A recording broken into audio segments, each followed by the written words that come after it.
The term electromotive force was first used by Alessandro Volta in the early 1800s to describe the driving force behind his invented battery, the Voltaic pile.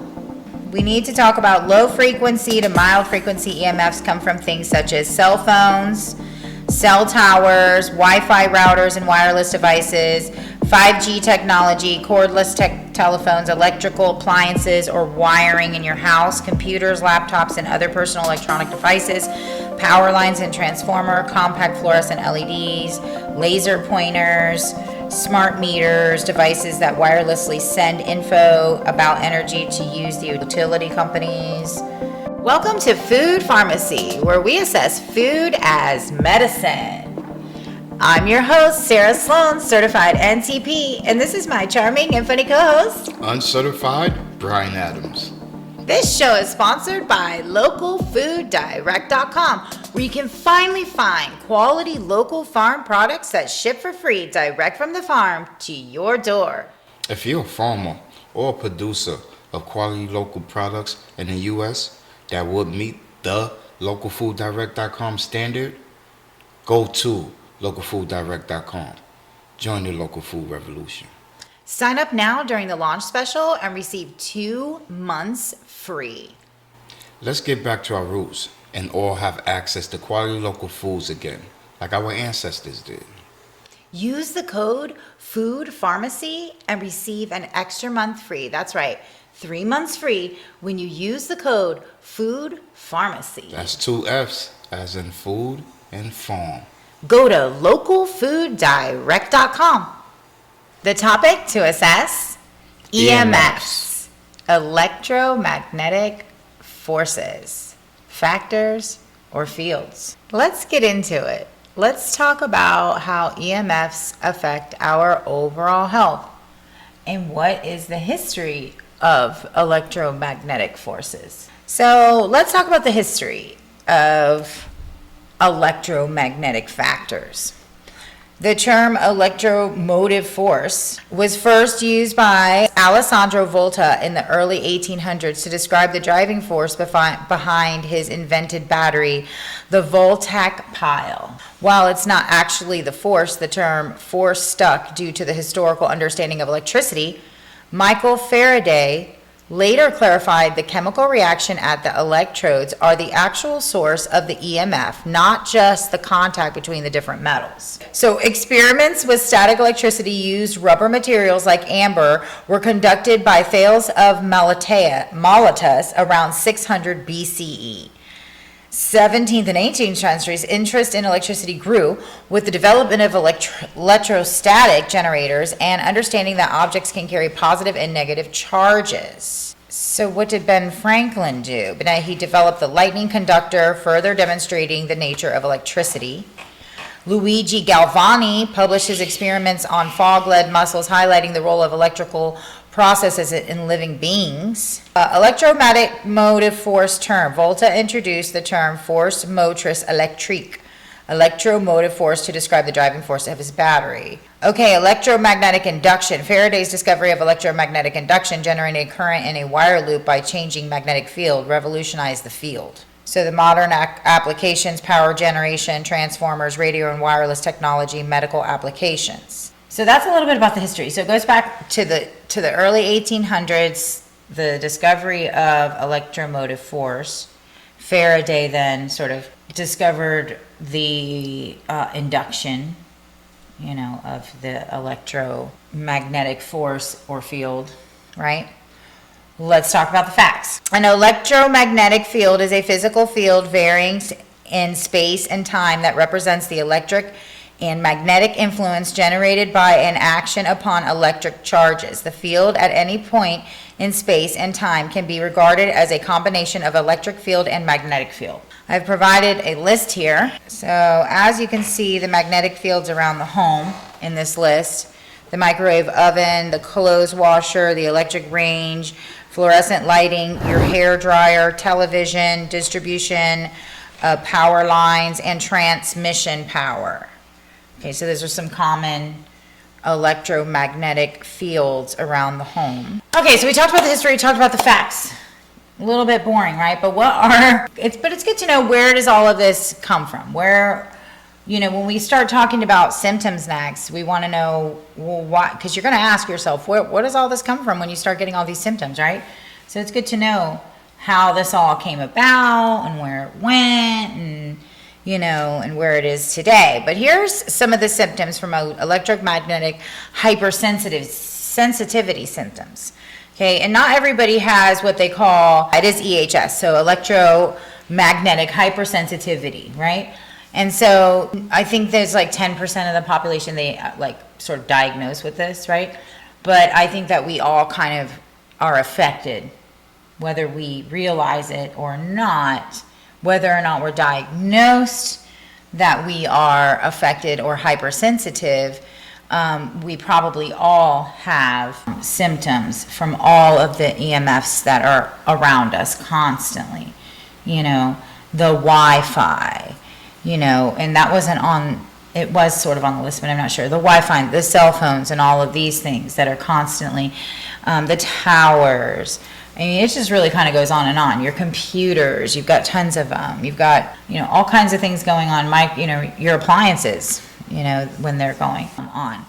So those are all of the things that you can be affected by that you may not even realize it. But let's get into the symptoms. Let's get into what are the symptoms if you have a hypersensitivity, or maybe you don't know. Skin problems like redness, tingling, or burning, sleep disorders, including insomnia, headaches, dizziness, fatigue, trouble concentrating or paying attention, muscle or body pain, fibromyalgia, ringing in the ears. Other names for the electromagnetic hypersensitivity would be called electromagnetic hypersensitivity syndrome, microwave syndrome, electromagnetic sensitivity, electrohypersensitivity, idiopathic environmental intolerance attributed to electromagnetic fields, right? So that's probably when you work in an area that has a lot of EMFs. What are EMFs? So EMFs are area of energy waves you can't see. They usually come from electricity that flows through wires or devices that are turned on. Imagine how many of that is going on in the airport. At an airport, right? Oh, you're probably getting zonked at an airport, but there's not a whole lot you can do other than get in and out of the airport as quickly as you can. Luckily, when you get on the plane, it kind of all stops, right? Because you can't have Wi-Fi. You're not supposed to have that on. Going through, Well, going through the checkpoint, X-ray machines, whether you're at a courthouse or whether you're at the airport, you're exposed to high levels of EMFs.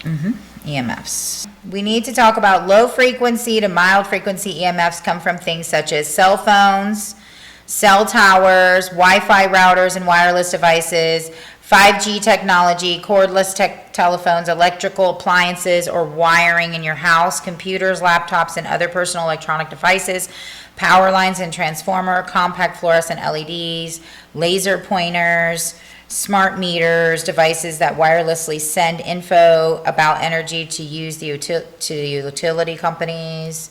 People with EHS will often report other brain and nervous symptoms such as confusion, strong mood swings that change quickly, depression and irritability, suicidal thoughts, nervousness, memory loss, balance problems, and sensitivity to sound and noise. And by the way, you can find all of this information on WebMD. WebMD has a lot of information about EMFs, and that's these articles I'm reading straight from WebMD. I love WebMD. They have great information. Other mental health conditions linked to EHS: obsessive compulsive disorder, OCD, anxiety or panic disorders, phobias like being afraid to leave your house, and paranoia. In 2005, the World Health Organization recognized idiopathic environmental intolerance attributed to electromagnetic fields, IEI, EMF, as a global health concern. This means that although scientific proof is lacking, the WHO acknowledges that people who say they have EHF have symptoms that interfere with their lives. So, a lot of symptoms there. And one of the things that wasn't really covered in any of those symptoms that were on WebMD, I think actually it is on WebMD if you keep reading, but I don't want to bore you with all of that. So, but is cancers. The studies have not, they'll say, well, they're not, there's some studies and some other studies and that have been linked to, I think one of them was breast cancer. One of the most common was breast cancer, related to some studies with EMFs, and other types of cancers. I think they said leukemia and also children are greatly affected by EMFs. So when you're in your home using any of those appliances that we mentioned, if you have little children around, you might want to keep their distance from these things, because children are, they're affected at a higher level than we are, because they're not, their immunities aren't built yet. They're still small children. They're not grown adults that are, have been exposed and are more hardy, I guess you could say. So you want to keep your children at a distance. So what are the recommendations? What can you do in this world? Keep your distance. That's one of the biggest things with your cell phone. One of the longest periods of time that you spend in one room is probably what? Guilty. Yeah. And you had it on your body. So that is one thing. Don't put your cell phone on your body. Definitely don't want to sleep in a bed with it. Right. Don't put your cell phone on your body when you're carrying it around. Men, if you have it in your pocket, try a holder for it, maybe even one that has metal mesh on it, And you cannot substitute keeping your phone away from you because you have an earpiece in. The earpiece is just as bad. Right. Wireless anything that's wireless, the earpieces and such. If you're going to use the cell phone, like he was mentioning with the earpieces, two options would be obviously use the speakerphone, and the second would be to use a wired headset. So at night, what's the room we spend the most time in our lives in? What is it? In bed. In the bed, sleeping, right? We sleep 8 hours a night. Added up over our lifetime, that's a dramatic amount of time. So if you sleep with your cell phone in your room, I would recommend that you put it downstairs or put it in another room, or have a safe room in another room in your house.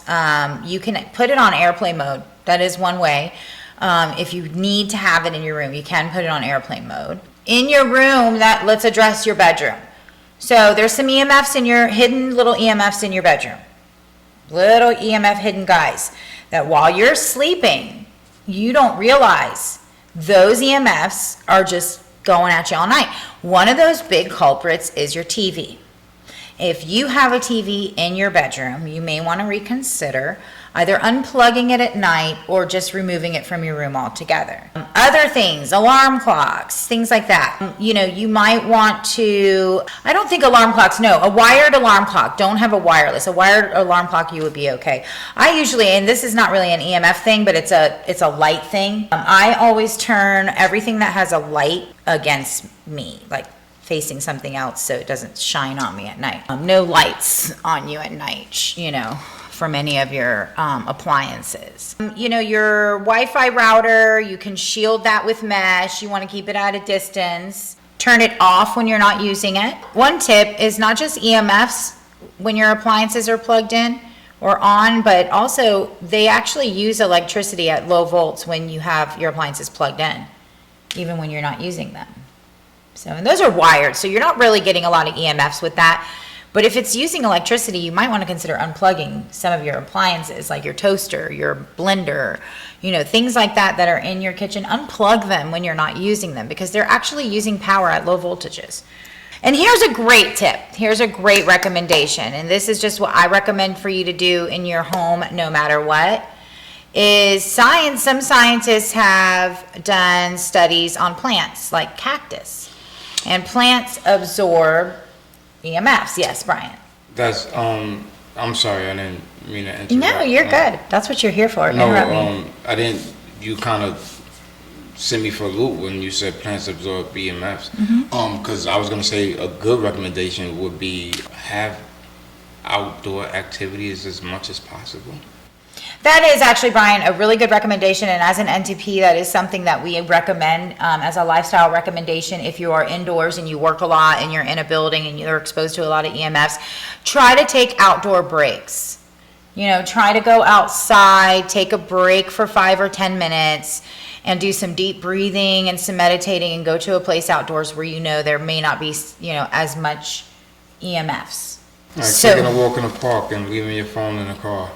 Absolutely. Leave your phone when you can. You know, when we grew up, we didn't have a phone and we were just fine. We have We have this fear that, you know, we're unsafe without our phone. And, you know, growing up as a kid in the 80s and 90s, we didn't have cell phones. So, I guess we were extremely unsafe. There's been a lot of studies done that plants do absorb EMFs in the home, particularly cactus. But I read cactus, but I do personally believe that you don't need to just use cactus. Certainly, you know, if the scientists say cactus, get some cactus. But you can also supplement with other house plants, because house plants give off oxygen in your home. They absorb certain toxins in your home. And so they're really great to have in the home in different rooms, and especially where you have a lot of Wi-Fi. You know, have a couple cactuses maybe around your router, a wire mesh, you get crazy. That's it. That's pretty much it. You know, recommendations. And, you know, the biggest culprit is keep the cell phone off your body. You know, I see that a lot. I see that a lot of people have the cell phone on their chest, and especially that's right where your core is. And so, you know. Outdoors as much as possible. Yeah. And if you like to, breathing exercises. Join us next where we assess coffee. Is it good or is it bad? This show is sponsored by localfooddirect.com, where you can finally find quality local farm products that ship for free direct from the farm to your door. If you're a farmer or a producer of quality local products in the U.S. that would meet the localfooddirect.com standard, go to localfooddirect.com. Join the local food revolution. Sign up now during the launch special and receive 2 months free. Let's get back to our roots and all have access to quality local foods again, like our ancestors did. Use the code FOODPharmacy and receive an extra month free. That's right, 3 months free when you use the code FOODPharmacy. That's 2 F's, as in food and farm. Go to localfooddirect.com.